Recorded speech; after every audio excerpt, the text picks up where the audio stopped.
obviously we're here for the Arnold Fitness Expo. We're on 6 continents now. So when you started out with Jim Lorimer 40 years ago and watched the Arnold Classic grow, and I remember back in 1990 or 91, the first time I went, it was great. There was a few little sports and maybe 100 booths. And you go there now, I went up in the scissor lift with Jim last week, and you can't see any floor because there's so many people crowded in. You must have watched that grow and become, one of the world's biggest multi-sport festivals. But now to be in 6 continents, we can legitimately say it's the biggest multi-sport festival in the world. Was that always your vision? Well, my vision was not exactly to be the way it ended up. My vision was just that we need to promote bodybuilding in every country in the world. And we are now in 192 different countries, and like you've heard yesterday, Raphael, our president of the International Federation of Bodybuilding, who is a terrific leader and very dedicated, he has said that we have over 2,000 competitions worldwide, regular competitions, annual competitions. So that just shows to you how big the sport got. And it's literally one of the biggest sports in the world. There's no two ways about that.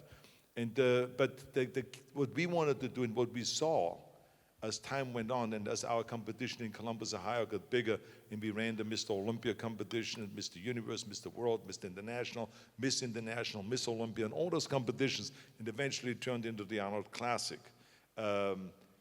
We saw that there was a need to have the various different businesses that dealt with that sport. They were more and more interested in displaying their goods. And so we started, having kind of like a convention floor and an expo. And there was first 100 various different companies that were displaying their goods there. Then it became 200 and 300. And now we have 1,200 different companies in Columbus, Ohio, displaying their stuff. So it's like literally we have sold out 168 hotels in Columbus, Ohio. Over 200,000 people come through those, convention halls and those expos. It is absolutely spectacular of what has happened.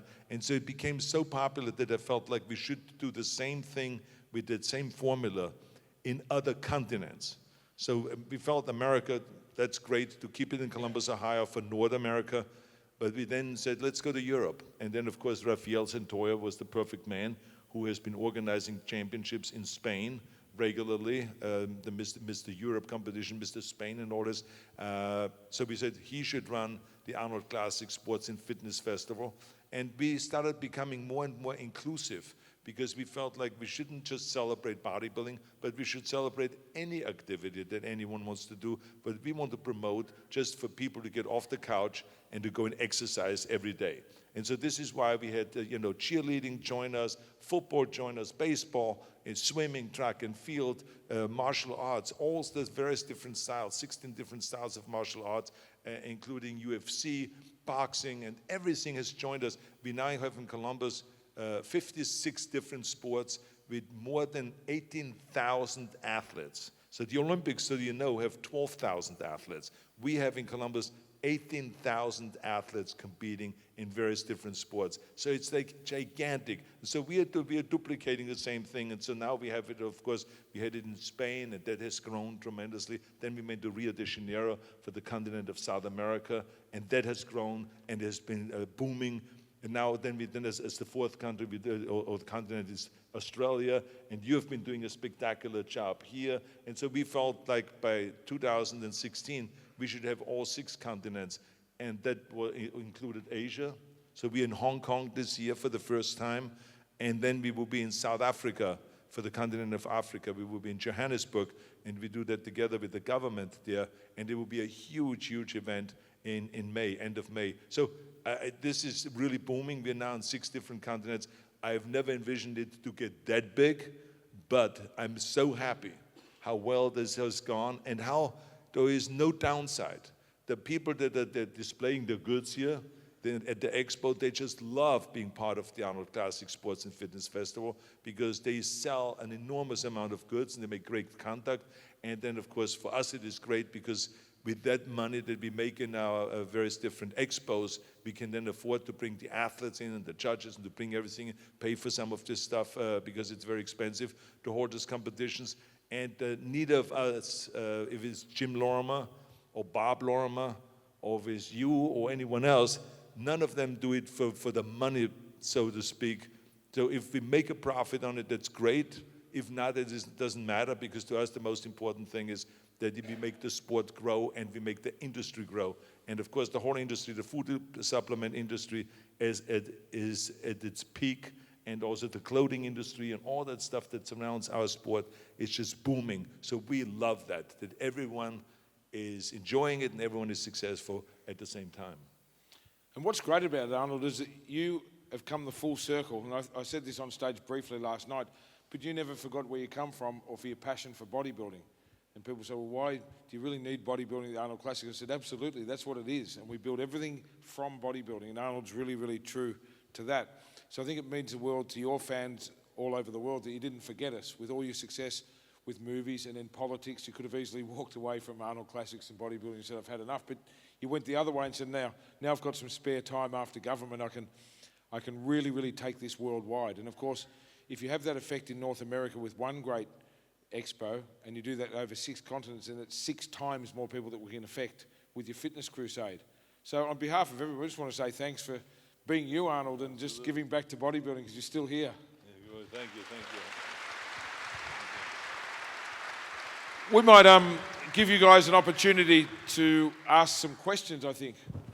I think I just want to add quickly, and that is that for me it was never really a question about giving up bodybuilding, because to me bodybuilding is the foundation to everything.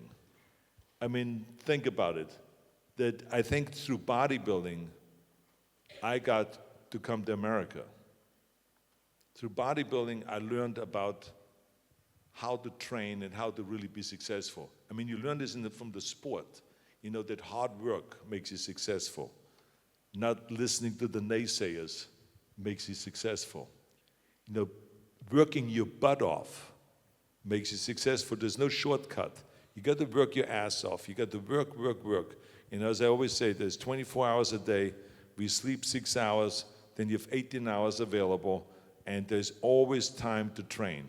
In bodybuilding, you learn that, by being inclusive, by sharing, by having great training partners, by visualizing your goal, and going after that goal that you visualize relentlessly, and finding great joy on every step of the way. Every rep you do, every set you do, every sit-up you do, every chin-up you do, gets you one step closer to that goal. So you learn about visualization, you learn about discipline, you learn about camaraderie, you learn about, not listening to the naysayers, all of this stuff, and about giving back, that it's a give and take. When you have a training partner, you have to be as interested in the training partner when he does the bench press, that you watch exactly how he does the reps, and then to push him and to help a little bit notice. So it's kind of a give and take. So all of this stuff you learn. As a matter of fact, if it wouldn't have been for bodybuilding, I would have never been able to get into movies. It was because, even though everyone said in the beginning, with your body it would be impossible to get into movies, but the fact of the matter is, it was because of my body that I got into the movies. And it was because of my accent that I became successful in the movie business, even though they said it was a big obstacle and all this. And it was also the same principles of success that I've learned in bodybuilding that helped me then to become governor of California. So in every step of the way, it helped me. So it was the foundation to everything. And this is why there's no reason for me to ever turn my back on it, because I'm addicted to bodybuilding. So it's not like when I make a decision in the morning and I say, maybe I should just bag it and walk away and stuff. I can't. I have no chance. I mean, I wake up in the morning and I have to work out first before the day gets going. And so I will always be a bodybuilder. And no matter what I do, it didn't matter if I was in acting, our Arnold's Classic and our World Championships in bodybuilding continued being promoted, and the sport was promoted. When I went through the governorship, I continued doing the promotion of bodybuilding, and nothing ever changed. Everything moved forward in the same way. And this is the way it's going to be, until I'm 6 feet under. It will continue like that, and hopefully that my legacy that is left behind will then continue on with the promotion of bodybuilding. So it's just not even a question for me to turn my back on it. I love this sport. I think that bodybuilding is nation building. It really makes the whole nation strong when people train and when they're fit. Isn't that fantastic? You know, I think we've got the best fans in the world here, and I've got to MC Arnold Classics all over the world and travel everywhere, but I really think we've got the best fans. And it was funny last night, some of the journalists from overseas and people said, your fans are amazing. And I kind of felt like saying last night, you don't have to excuse yourselves for being excited because you guys all get it. That's why you're here. And people that don't get it, they're not here. So to hell with them. They don't understand why we love this sport. And to each one of you that comes and cheers and claps and buys your VIP tickets and lines up, and a bunch of you guys emailed me after the Arnold Classic last year to get the dates to take your annual leave just for this competition. You emailed me and said, this is a highlight of my whole year. So we're so privileged to be able to provide this for you. But simple, as Arnold said, it's because we, us and you, love bodybuilding. So stay true, don't change. That's it. It's been good to all of us. So think big, dream big, and work your butt off. We've got any questions for Arnold? Stand up, you.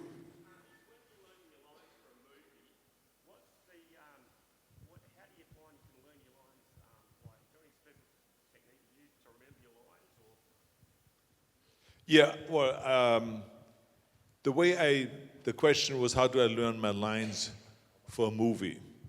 And it's the same thing as with a speech or with anything else. I think that you just, do it over and over and over. I mean, here's another thing about bodybuilding that I've learned. Or I should say in general in sports, because it's the same with skiing. It's all about reps. It's all about mileage. How many times do you do it? And when I do a movie, I sit there like at home in front of my fireplace outside, and I have 2-3 actors, and they each play a part, and we go through the script, and they read the other lines of the other characters, and then we go through it. First we read it, and then more and more as we rehearse, we take the pages away. And then sometimes you have to go back again because you don't remember something, and it just learn it until it sticks. And then many times I go at night before I go to bed, I go through it again, through the lines by myself, and I study it. In the morning when I get up, when the mind is fresh, I go up and do it again. And then we get together again and rehearse it.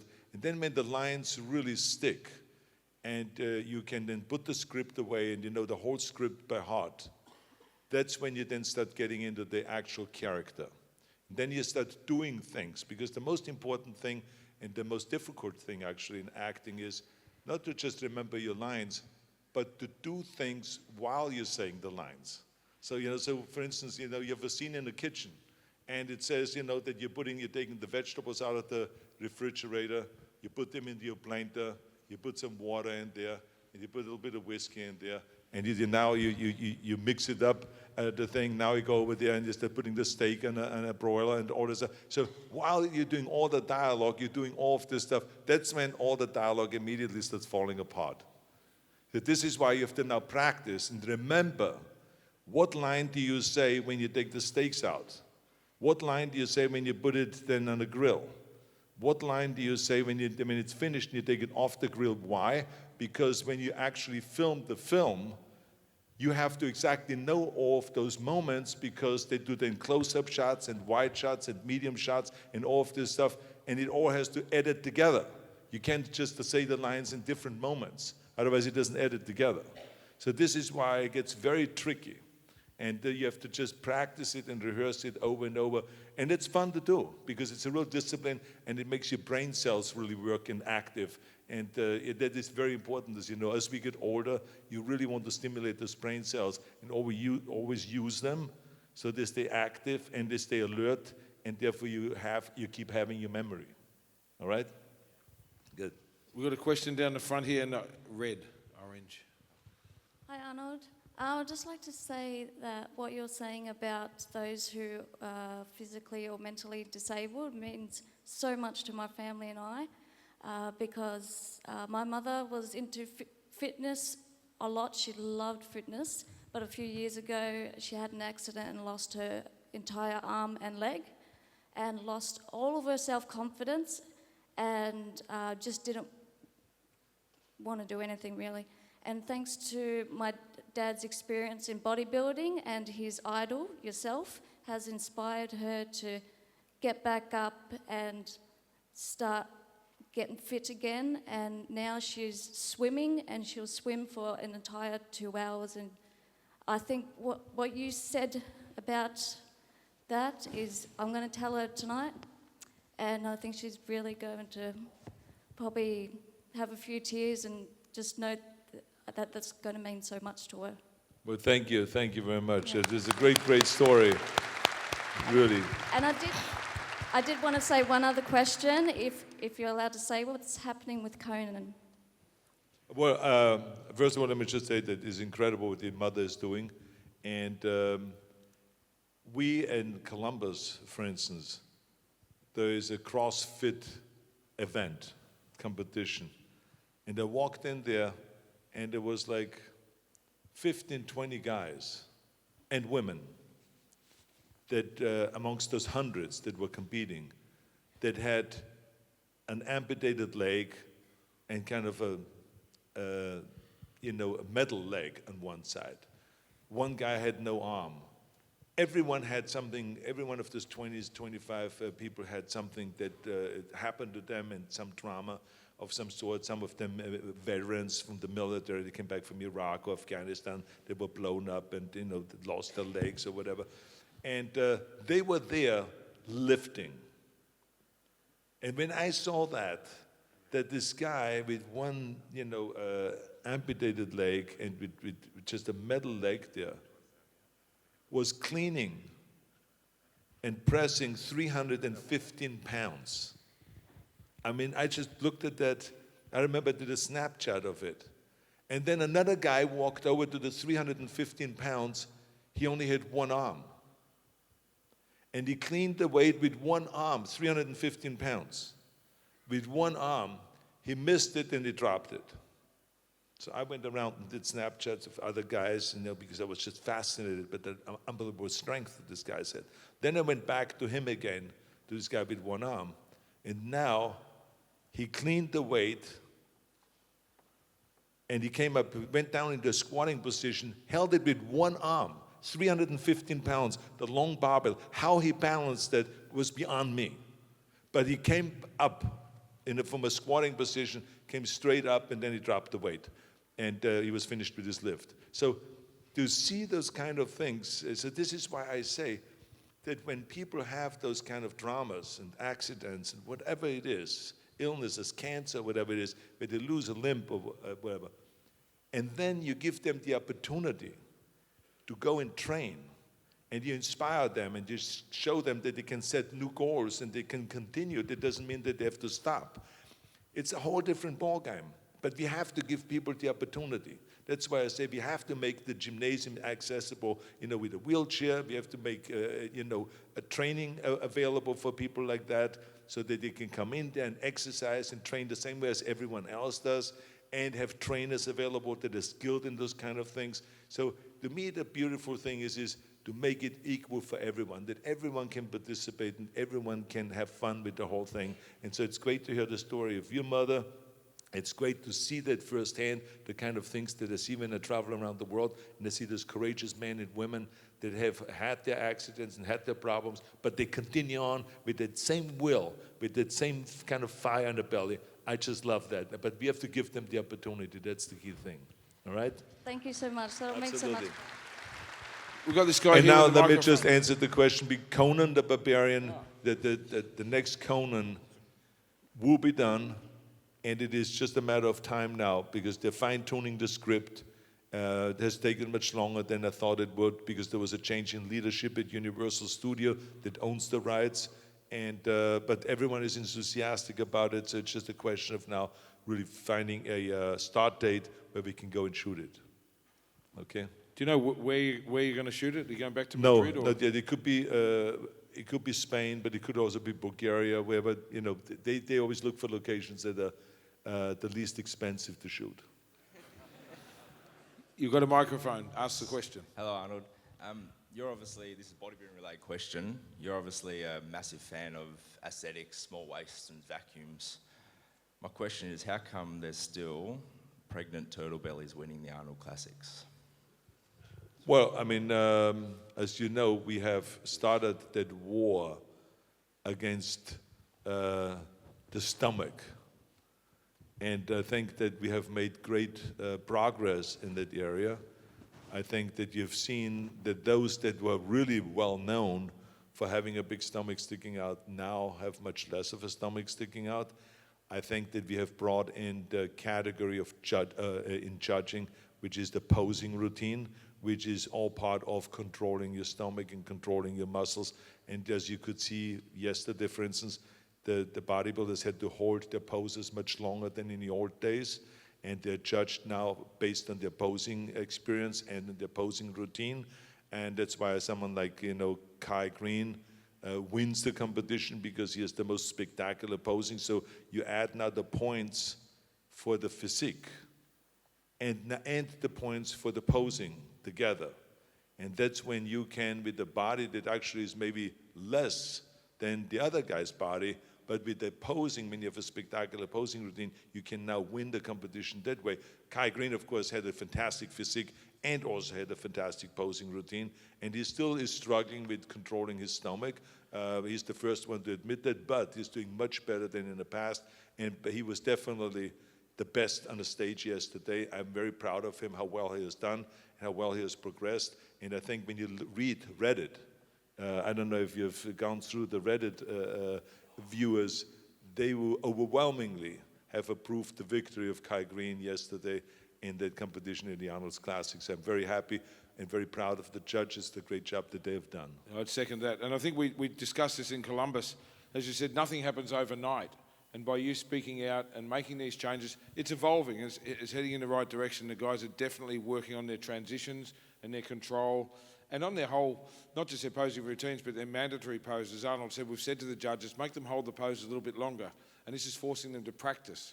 And that's forcing them to control their waist and learn how to flex their legs at the same time as their arms and to really bring the art back, because we lost our way a little bit. Because when posing wasn't judged, people were, what the hell? Yeah, I just still think there is drama missing in the posing routines in most of the bodybuilders. I think that Kai Green is a terrific poser, and he has drama, and that's why he gets a lot of applause. But as you could see that the women yesterday, the fitness women, their applause was bigger than the guys in general. And the reason was because there was drama, there was really a great action on that stage. And I think that people in general appreciate the effort that they make. It's not just everyone doing the same thing. Each of the women was doing something different and really spectacular things, flips backward and forward. And of course, when you weigh 300 pounds and 250 pounds, that's not as easy to do. I understand all that, but you can do some of it, some of the acrobatics and some of the movements, and to create a little bit more drama on the stage rather than just going from one move to the next and kind of like, hello, let's go to sleep. What is it? I don't put you up there on the stage to be a sleeping pill and put everyone to sleep. I mean, I want drama up there. I want excitement. I want every posing routine to be different. And I want the music to match the movement and all of that stuff. So there's still a lot of work that needs to be done. And I think if the guys are smart, they will go to the girls that are winning those fitness competitions and maybe get some lessons. Just like Franco and I did. We went to New York for 1 week one time. And it was a little bit of that was in Pumping Iron. With the ballet. Where we went with a ballet dancer. We went to New York and we went to the #1 studio, which was Joanna Woodwork, or whatever her name was. Paul Newman's wife had this beautiful ballet studio. And so we took lessons there for 1 week and learned how to move. And it was a whole different concept of how you move gracefully, what you do with your hands, and what you do with your fist, and what you do with your looks, and the control you have over your body, and just no shaking whatsoever. So it was all about doing it for hours and hours every day. And there should no one really be that exhausted that they can't keep their stomach in. Because the thing is it's all practice. If you practice every day, you're posing for an hour or two a day, and you practice keeping your stomach in and count the amount of seconds that you can keep your stomach in, and do a double bicep pose with a vacuum. There is no reason that you should lose that vacuum even after 30 seconds. If you stand there for 30 seconds and the judges don't say anything to move to the next pose, you shouldn't all of a sudden have your stomach hang out. That means that you're not in shape. That means that you're not really capable of standing on that stage, on the World Championship stage. So to me, I want to push the bodybuilders to practice and practice and practice, because it doesn't matter how big your body is. If you cannot control your muscles, and if you don't have total control over every part of that body at all times, you cannot win the competition. It's just that simple. You know, as hard as it sounds, but this is what it's all about. You got to go and kind of base yourself and say, okay, instead of 5 hours a day, maybe I should train 4 hours a day into 2 hours of posing practice so I can really shine on that stage. Because the idea of it is, look at the faces. Just look at the faces when the guys just stand there in the lineup. And you see 3 in front here doing a pose off. But look at the others that are standing left and right. The faces are like,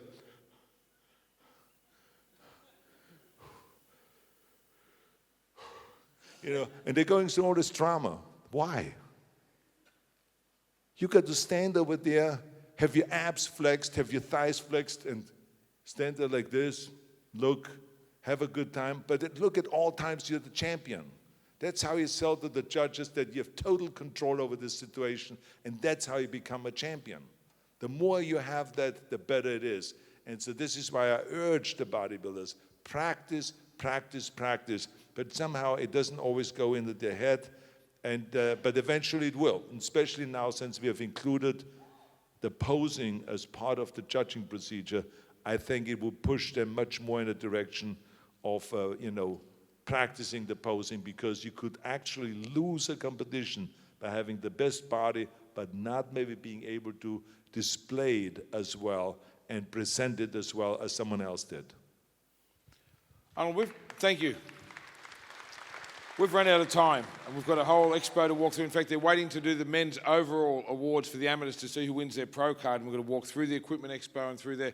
So thank you for your questions. Thank you for attending. And how about a big round of applause for the one and only Arnold Schwarzenegger, ladies and gentlemen. Thank you. Thank you.